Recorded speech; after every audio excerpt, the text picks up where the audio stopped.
Leaves begin to change colour and temperatures drop. I find it's the perfect time to dive into some cozy knitting projects. Today I'm sharing with you the patterns that I'm intending to knit this autumn and some yarny goodness to go with them. As usual, all of the patterns and the yarns that I mentioned today will be in the description box as well. So without any further ado, let's just dive right into it. But first, do you notice something different? Yes, I did cut a lot of hair off and it feels super nice. It's been super pleasant to have shorter hair during the summer months. It's been quite warm on and off here, but let's not talk about summer, let's talk about autumn today. And something else new and exciting that you might have picked up on is hopefully some better, nicer audio quality. I have a new mic. I'm hoping it does a really good job today and for all the podcasts to come. And again, this is a bonus episode all about autumn knitting plans. And I'm so happy that you are here. I am Michaela. I'm a knitter in Stockholm, Sweden. And yeah, on this podcast, I usually share a bit about what I am knitting on and some acquisitions and stuff. But today is kind of a bonus episode. So I will be sharing some intentions for knitting, and I think, at least for me, knitting plans are not really set in stone. They are dynamic and they can change depending on what I am feeling. Today I have a time horizon of about 4 months, and including September, October, November, and also December. So I mean, things can change during 4 months. Nothing is set in stone, and usually for my knitting abilities, I usually set up about one, garment pattern per month or 1.5 months, and maybe one accessory piece as well per month. So that's the baseline for this episode. I will be sharing with you some garment patterns, I will be sharing with you some accessories and yarny goodness, like I mentioned. So 3 things that I consider when I am making knitting plans is, first up, which patterns I would like to work on and when I'd like to have them finished. And the second thing is which piece or pieces that I would like to work on given the month. So maybe you have a strong October vibe going, and you might have a specific pattern in mind for that. And then the third thing is also considering which yarns I am excited to work on, or work with rather. So again, a baseline for this episode. I'm so happy that you are here, and let's dive right into it again. So the first pattern that I would like to share with you today is one that I've actually spoken about a few times in the past, because I've had this on my mind for a long time already. And it is the Donna Jenna pullover by Joanna is her name. And it's this super cool pattern with asymmetric cabling going throughout. It's a top-down knit sweater worked in the round, and it does include short rows at the end of the cabled section. It's a round yoke top, if that matters to you. It's not a raglan or saddle shoulder or anything like that. It's a round yoke top. I will also make sure to put some information about the pattern on the screen so that I don't have to say everything for each item. I'm more here for the discussing the patterns and why I like them and the yarn today. So more information will be on the screen. And the yarn I'm intending to work this up on. And this is interesting because this pattern is actually written for Nutiden, or the sample made for this pattern was knit in Nutiden yarn. And I do have some Nutiden yarn. If you've been with me for a while, you would know this. I am intending to knit mine in this shade. It's called Håg, and it's this super nice, quite yellow green shade, and it just reminds me a lot of moss, actually, like moss in the forest. And I'm excited to work with this. I thought that the image I have in my mind for this piece, this project, is a kind of mossy forest goddess vibe almost. Like, imagine those asymmetric cabling with that moss kind of yarn. It just reminds me of moss on the roots of trees. So I think it could be a super cool pairing. And stay tuned, because I've actually already done a bit of a sneaky start on this project before today's video, but more on that in 2 weeks' time, maybe, approximately, for the next actual podcast episode where I share with you progress on my projects. That is the first pattern that I'm really excited to work on. Donna Jenna Pullover by Joanna. So the next project or pattern that I would like to work on is actually a free pattern. And those of you who've been with me for a while would know that I have previously knit some, or actually probably 3 sweaters at this point, in patterns from Espace Tricot, which make terrific free patterns. They do have some paid for patterns now. There is such a good staple library of knitting patterns that are free, and this is one of them. It's called the warm-up sweater. And it's a 16 stitch gauge pattern, so it should work up fairly quickly. I believe the original is worked up in drops air, and I believe that would make probably a fantastic and light and fluffy sweater. But I have some yarn in my pantry that I would like to work this up with. Or actually, again, I've had a bit of a sneaky start. I have some yarn that I already am working this up in, and it's been in my pantry for a while, and I think I've spoken about this before as well. I made a yellow cardigan using this yarn, but I have another shade of it too. This sweater is quite like, I'm imagining a neutral kind of staple 16 stitch gauge, pretty quick knit, and I am working mine up in this. It is a 3-thread thick wool, would be the translation. And this is in the shade, I think the name is Cardamom, although the number name is 3821. And they don't make this yarn anymore. I bought this like 50% off last spring. So not this spring, but the spring before. And yeah, I think it works up nicely at a 16 stitch gauge. So that's why. And I had enough yarn to go with it, and I like the shade. It's just a fairly neutral kind of quick knit yarn. I do like working with this yarn, but it has a really thorough twist to it, which I don't always love the look of. Hopefully I can show you. So it's really twisted, and that can be quite visible in your piece. But I didn't have any other plans for it, and I thought it would be quite a quick knit, so I think this will be nice. And again, I have had a sneaky start to this project. It's a top-down sweater, worked in the round with raglan increases. Now, they do have different rates of increase, I think, for the sleeves and the body of the sweater. And that's quite interesting, and I think they usually do that. Espace Tricot, or at least for the patterns I've worked up before. Oh, sorry, I'm pointing that way, but because that's where I keep all my sweaters in a bookcase. Maybe I can show you at some point. I'm excited to work this up. I think it would be a nice wardrobe staple. Quite warm sweater probably, but that's okay. I'm imagining it wearing this out and about, you know, with probably an open jacket or something. But yeah, free pattern alert.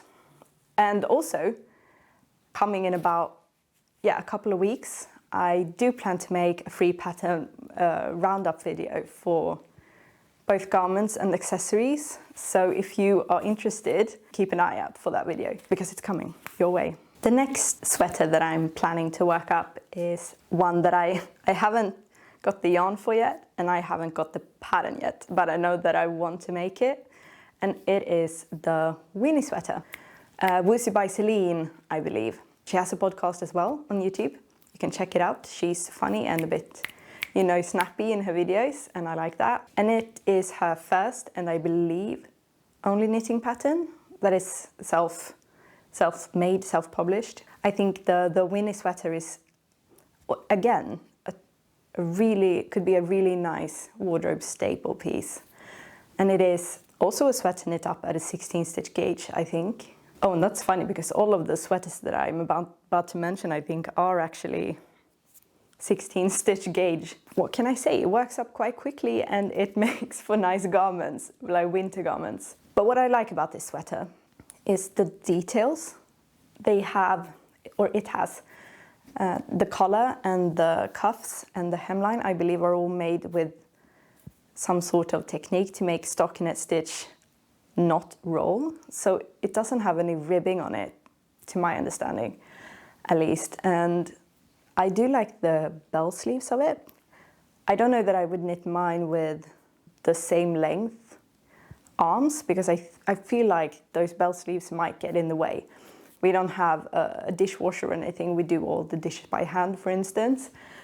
So that might be a bit unpractical for me, at least. So I might make them a bit shorter and maybe not as bell-like.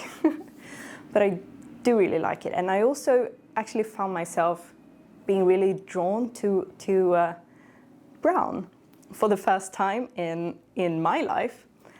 I've never really seen myself as a brown color wearing person. But now I'm starting to feel a pull towards it. And I also was really drawn to the yarn that she used. I haven't used it before. It's called Eir Soft. I believe it used to be called Eir Eco Soft. But it comes in like this range of quite neutral shades. And I was thinking that I would actually either work it up in the same as her sample is, which is this kind of chocolate brown, but they also have a slightly cooler grayish brown that I might also consider actually. I'm unsure, but once it's time or I've worked up either the warm-up sweater or the Donna Jenna finished, I'm thinking I will purchase that yarn. Again, like super nice details, it's such a clean look. I really like this design, and that's why I'm so excited to work on it and try out the yarn. The last sweater project that I've contemplated making this autumn and early winter is the Stitcher sweater by Veronika Lindberg, also known as Kutovakika on Instagram. She also has a YouTube channel, which is fantastic. Such lovely designs. And I've had my eye on this, my eyes on this pattern since it released it was probably in January this year. And I've been excited about it ever since. And then, also known as Nora Knits, her podcast celebrated, I think, 10,000 subscribers. And so she gave a 50% discount code for all of Veronika Lindberg's patterns. I will not say what the code was, but you can head over to watch her podcast episode and grab that code if you're interested as well. Just a tip. And it is also a sweater worked up at a 16 stitch gauge. Again, in the round, top-down sweater, color work, round yoke, kind of a deal, which is apparently something that I like now. Top-down, knitted in the round, 16 stitch gauge. And I really like the sample colors that she has. Now, I believe it's a mix of all different kinds of yarns, probably from her yarn pantry, that she kind of mixed and matched. And I don't really have any shades to go like that. I was actually thinking of trying a new yarn, and it's a Rama yarn called Puno, and it's also I think like the Eir Eco, a blown yarn, but I believe it has like baby alpaca and should be really soft. But it comes in plenty of different colors, and I think it could be a good match for this pattern. I actually really like the fluffy look that the sweater has, and so I am excited to try that out. But again, I don't have the yarn, but I am planning to make a purchase at some point, not until I've finished some of the other things I'm working on, to be fair, because I don't need them lying around before I actually can start the project. Oh, but what I also like about this, it's a really contemporary modern look, right? It has the word stitches going all around the yoke, and that's not something that I've seen before. So I think it's a fun take on a really modern piece of knitwear, and I really like that about it, that it is color work, but it's not really a traditional Scandinavian look. But I think it would be a fairly, hopefully, quick knit. I know that she says it has a difficulty of like 4 out of 5 stars or something. I don't know that it would be that difficult, maybe. And we're back. I had to change the the battery pack in the camera. Where was I? Yeah, the stitches sweater. Contemporary, knitting around, colorwork sweater. The last garment that I have been contemplating knitting or am intending to knit is something that I've also been excited for the last year or so since the pattern released. And it would be my first PetiteKnit garment piece. I have made one of her patterns only, ever. And it's the weekend headband, which I use a lot, even though it's knit in this quite itchy pegint, and it sits right on the forehead. So it's a bit itchy, but I use it a lot anyway. I would consider actually making another one in a less itchy yarn. But this would be my first garment piece, and it is the Lulu Slipover. And I think maybe Emily from High Fiber Knits has also been talking about this. I feel like someone has been talking about this before me.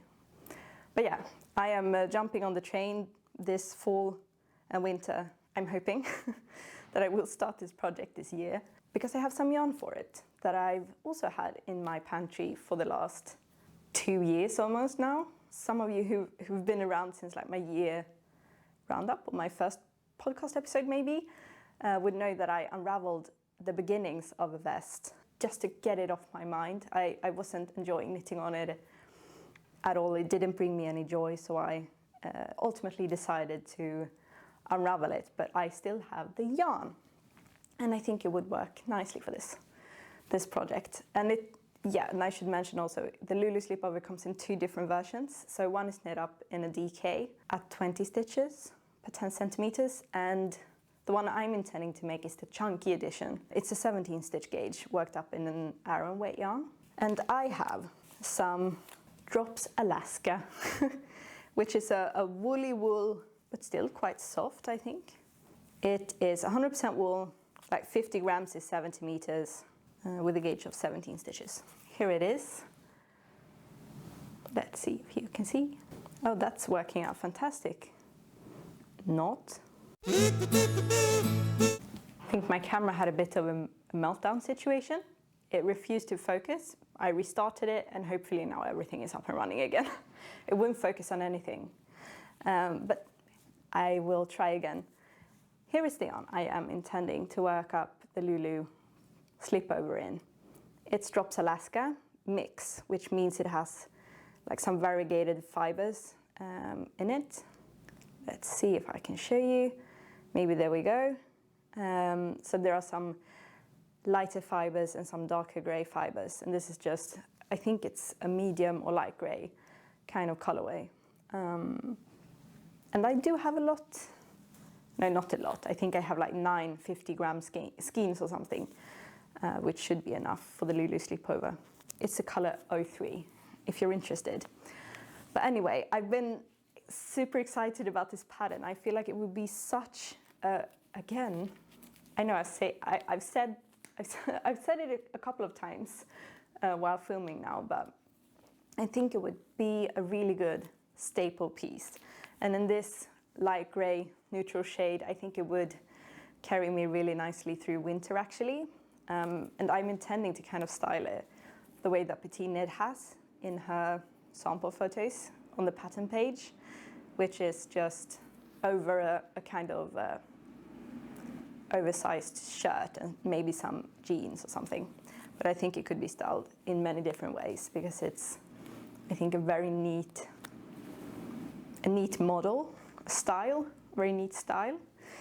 And I do really like the slits and the buttons that are on the side. I think it's a really nice touch, but it also would mean that this is knit flat.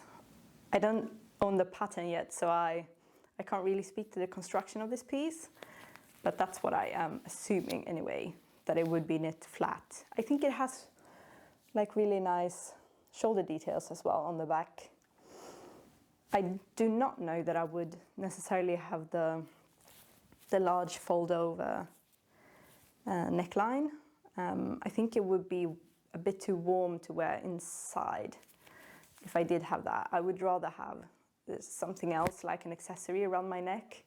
Sorry if I hit the mic there, but So I'm unsure about that, but hopefully, and I am envisioning maybe casting this on in December actually. So it's a bit further away in the future, but that's what I'm thinking for now at least. And that was everything that I had for garments actually for this fall and autumn, for this autumn and early winter. But I thought I would also share with you some of the accessories that I am intending to cast on and work on this autumn. But before we do that, if you like what you see, it would really help me out if you would hit that like button, and if you want to stay tuned for what's to come. I do have some exciting plans for videos this autumn. You can also hit the subscribe button. I read all your comments down below, so you can leave any reflections or suggestions or questions down there, and I will get back to you. But let's dive right into accessories. So the first up is a Musselburgh hat. And I have knit this once in the past with some Nutiden yarn actually for my dad. And I worked the pattern around the 17 stitch gauge. I think the original pattern is intended for maybe like a light fingering to a DK weight gauge. But actually, I saw that the pattern had an update relatively recently with a spreadsheet. And in there, you can put in your head circumference, all different kinds of gauges, as I can see, and it will calculate the stitch count for you. So that's such an amazing addition to the pattern. So if you already own it, all you need to do is head to Ravelry and click the update button from your library page. There should be the spreadsheet, and it's supposed to work in Excel as well as Google Sheets, and perhaps in Numbers as well, which is the Mac OS, iOS kind of spreadsheet function program. But I think it's fantastic that they added that. But I knit mine up in Nutiden before, and it's by, oh yeah, I didn't say, it's by Ysolda Teague. And it's sold on Ravelry, and I think it's one of the most popular patterns. And it's, I think one of the things that makes it so popular is that you start working on it with the yarn that you want and the needles that you want. And then based on the gauge, you get different like numbers of increases and stitches and everything. So you don't need to have those numbers figured out before you start knitting basically. And then you do it like a tube. So you increase in the beginning and you decrease at the end. And then you put one end into the other, and you have like a double folded hat all over. And you can also do an extra length to add a brim. Enough rambling. I am intending to knit mine in some yarn that I got in Oxford actually this February when I was there with my sister. And it is this. This is Yorkshire Spinners, the Croft Shetland Tweed, which is a 100% Shetland Island wool. It's a DK, 100 grams, and it's 225 meters. Let's see. So what's interesting perhaps about this shade is that, as you can see, it's super speckled. And that's why I was thinking I would knit up a more basic, just stockinette stitch hat with this, because I think it would showcase the yarn. And I know that I had this yarn included in a podcast episode from February or March maybe, because I was I was from the beginning intending to pair it with another one that I will get to. And one of you commented it would be super nice to do like a color work project with this as a contrast. Oh yeah, either way. But I'm thinking it would be a bit too busy. And it would not necessarily showcase this yarn. What I do think would be nice is to do complementing accessories with these two skeins of yarn. And the Musselburgh hat does work up in 100 gram skeins, so that's why I thought it would suit this yarn very nicely. And I'm looking forward to have a hat in this shade. So yeah, that's the Musselburgh hat, worked up, or planned to be worked up in the Croft Shetland tweed by West Yorkshire spinners. Let's move on to the next pattern, which is the Victoria scarf by Åsa Knits or Åsa Makes. I get it wrong sometimes, but either way, it's this lovely cabled scarf pattern with a garter stitch edging along the sides, I think. And apparently it's super easy to kind of add length or subtract some length if you want to. And I do own the pattern. I have owned the pattern ever since it released, I think, because I know that High Fiber Knits was in the test group for this pattern, and I saw it originally there, I think, but I thought it was super classy, and I think the original sample is knit up in Cardiff cashmere. So that would be a super luxurious garment or accessory, I'm sure. But I was planning to knit mine up in the other skein of the Croft DK Shetland, island wool from West Yorkshire spinners. The one I thought would pair nicely with this one. Oh, and I didn't share with you what shade this was. This is Skellister 810. And otherwise, the information is always down below. If I do forget to mention any shades or anything, it is down below. So you can head there if I miss something. But I thought that this shade for a scarf would be just super classy. Like, can you imagine? I think it's such a nice burgundy wine mellow kind of shade, and I think it would go super, it would be fancy. I think to have a scarf in this shade, I think it would go very nicely. And it's not super itchy, and I think it would go nice. And I am planning then to just weigh this as it is, and then once I get, so you knit the scarf from one end to another, you go out and then you decrease again. So I was planning to just go out towards the middle of the piece until I have half of this skein left, so that I can work as much of this as possible to get like the least amount of scrap yarn left.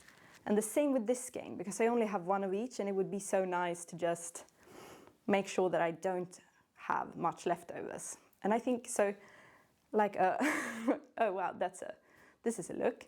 But you know, a hat in this and then a scarf in this, and this would be a bit more, you know, cabley, interesting, and this would be, the yarn would be the showstopper, if you were so please. I think they would go nicely together, and that's why I'm intending to knit both and kind of be able to pair them. This shade is called Skelberry 580. And again, I really like this color. So that's it for the Victoria scarf by Åsa Makes. Super excited to cast that on. I haven't yet, but I'm excited to. Let's move on to the last thing that I wanted to tell you about today, which is a pattern that I'm actually planning to self-draft, or actually I already have, but I haven't cast it on or anything yet, because I was actually planning to make a project vlog about it, including how I would like structure the plans for it and some techniques and how you can do that. And it's going to be a colorwork cowl. I haven't made a cowl before, I think, but it would be, yeah, around my neck, and it would be colorwork with 2x2 rib, cast on with some techniques that I haven't tried yet. Hopefully you'll stick around for the project vlog, but I am intending for it to look a bit like this. Again, with some yarn that I picked up in Oxford, at the Oxford yarn store with my sister. And this has also been on the podcast before, but this, I think I knew that I wanted to make some colorwork thing with. And maybe perhaps a bit of a funky pairing, but I love them together. And it's this Retreat Chunky Roving 100% blue-faced Kerry Hill by West Yorkshire Spinners in these two funky shades. Maybe on their own they're not super funky, but I think the pairing is quite fun and also a bit autumnal in shades. The shades are a bit autumnal. This yellow is called Mellow and this bluish green is called Ponder. And I think they make an interesting pairing. They are 100 gram balls with 140 meters on each and works up at about 14 stitches. I'm super excited about this project. I've actually been like keeping myself from casting on because I want to figure some things out with how I'm going to film it actually. But now I have I have a new phone with hopefully quite a good camera on it. Yeah, I'm working it out basically, but it should be coming your way these I don't know, maybe September sometime, October. Super excited about it. But I also wanted to try making a small gauge swatch to see. And I actually found that I really also enjoyed the feeling of the yarn actually, which was a good surprise. It would have been less fun if I had hated it. But I really like the feeling of it. It's quite dry in touch. And it's just like the right amount of elastic, I would say. Oh, sorry, it's focusing on me. But just the right amount of elastic. And like a nice feel to it. So I'm super excited to work this up. But I did do a gauge swatch for this, using both colors. And to me, this is just, I really like the two colors together. How many times can you say really like in a podcast? I feel like I do that a lot. But I think these do go well together, and the contrast is really nice between them, I think. I was thinking that I would make the ribbing at the beginning and end of this cowl, or the base color, this blue-green one, and then work up a colorwork motif with the yellow one. If that sounds really exciting to you, keep an eye out for that video. It is coming. I just need to to get going on it, really. But yeah, let's toss that back there. So that's it actually for today's bonus episode. Hopefully you like this a bit more relaxed vibe. New mic, hopefully the sound is good. I'm also standing up, and I found that maybe I do like to stand up. I feel like I wave my arms a lot, and maybe that's working out for me. But either way, I'm so happy that you were here with me today and shared your time with me. Hopefully you got maybe some knitting done, or some crocheting, or whatever it is that you like to do, or maybe just some inspiration for autumn. So wherever you are in the world, I hope you enjoy it, and I hope to catch you in the next one. Bye!